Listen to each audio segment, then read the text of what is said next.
ശുഭദിനം, സുപ്രഭാതം. ഏവർക്കും നാഷണൽ ബ്രോഡ്കാസ്റ്റിംഗ് ന്യൂസ് ഇന്ത്യയുടെ വിഷുദിന ആശംസകൾ നേരുന്നു. ഓണം കഴിഞ്ഞാൽ കേരളീയരുടെ ഒരു വലിയ ആഘോഷമാണ് വിഷു. മലയാള മാസം മേടം 1 കാർഷിക ഉത്സവമായാണ് വിഷു ആഘോഷിക്കപ്പെടുന്നത്. വിഷുവിന് ചെയ്യുന്ന നല്ല കാര്യങ്ങൾ ഒരു വർഷത്തോളം നീണ്ടു നിൽക്കും എന്നുള്ളതാണ് വിശ്വാസം. വിഷു എന്നാൽ തുല്യമായത് എന്നാണ് അർത്ഥം. അതായത് രാവും പകലും തുല്യമായി വരുന്ന ഒരു ദിവസം. സൂര്യൻ ഒരു രാശിയിൽ നിന്ന് മറ്റൊരു രാശിയിലേക്ക് പ്രവേശിക്കുന്നതാണ് സംക്രാന്തി. സംക്രാന്തിയിൽ ഏറ്റവും വിശേഷപ്പെട്ടത് വിഷു സംക്രാന്തി എന്ന് പറയപ്പെടുന്നു. വിഷുവിനെ സംബന്ധിച്ച് 2 ഐതിഹ്യങ്ങളാണ് നിലനിൽക്കുന്നത്. അഹങ്കാരിയും അതിശക്തനുമായ നരകാസുരന്റെ ഉപദ്രവം സഹിക്കാനാവാതെ ശ്രീകൃഷ്ണനും ഗരുഡനും സത്യഭാമയുമൊത്ത് നരകാസുരന്റെ നഗരത്തിൽ പ്രവേശിക്കുകയും നരകാസുരനെ അടക്കം പ്രമുഖ അസുരന്മാരെ നിഗ്രഹിക്കുകയും ചെയ്തു. നരകാസുരന് മേൽ ശ്രീകൃഷ്ണന്റെ ജയമാണ് വിഷുവായി കൊണ്ടാടപ്പെടുന്നത്. മറ്റൊന്ന്, രാക്ഷസ രാജാവായ രാവണൻ ലങ്ക ഭരിക്കുന്ന കാലത്ത് സൂര്യദേവനെ നേരെ ഉദിക്കാൻ അനുവദിച്ചിരുന്നില്ല. സൂര്യന്റെ വെയിൽ കൊട്ടാരത്തിൽ പതിക്കുന്നത് രാവണന് ഇഷ്ടമായിരുന്നില്ലത്രേ. ശ്രീരാമദേവൻ രാവണനെ വധിച്ചതിനു ശേഷമാണ് സൂര്യന് നേരെ ഉദിക്കാനായത്.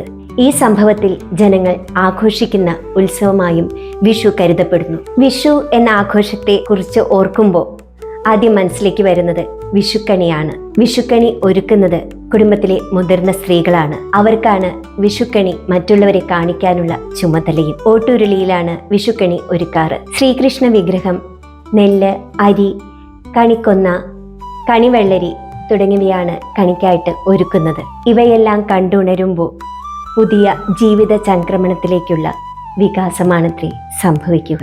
ഇത്തവണ വിഷു വരുന്നത് ഏപ്രിൽ 14 ഏപ്രിൽ 14 മറ്റൊരു പ്രത്യേകത കൂടിയുണ്ട്.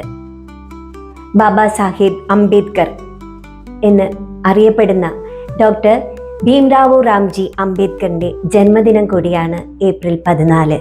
മധ്യപ്രദേശിലെ മോവിൽ ജനിച്ച അംബേദ്കർ സാമൂഹ്യ പരിഷ്കർത്താവും സാമ്പത്തിക ശാസ്ത്രജ്ഞനും ഇന്ത്യൻ ഭരണഘടനയുടെ ശില്പിയുമായിരുന്നു.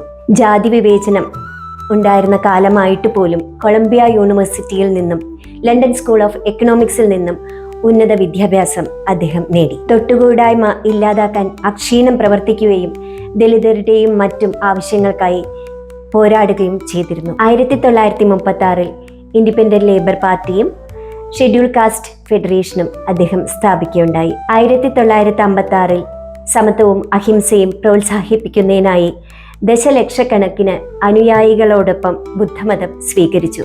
അദ്ദേഹത്തിന്റെ കൃതികളിൽ ജാതി നിർമൂലനവും രൂപപ്രശ്നവും പ്രശംസ അർഹിക്കുന്നു.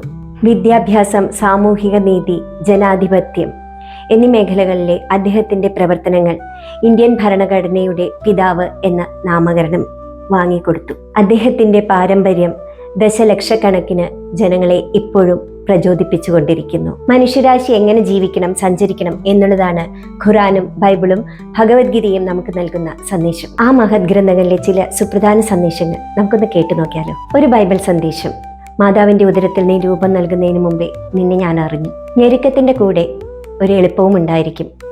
ഇത് ഒരു ഖുറാൻ സന്ദേശം. ഭഗവത്ഗീത നമുക്ക് നൽകുന്ന സന്ദേശം: സംഭവിച്ചതെല്ലാം നല്ലതിന്, സംഭവിക്കുന്നതെല്ലാം നല്ലതിന്, ഇനി സംഭവിക്കുന്നതും നല്ലതിന്. നന്ദി, നമസ്കാരം.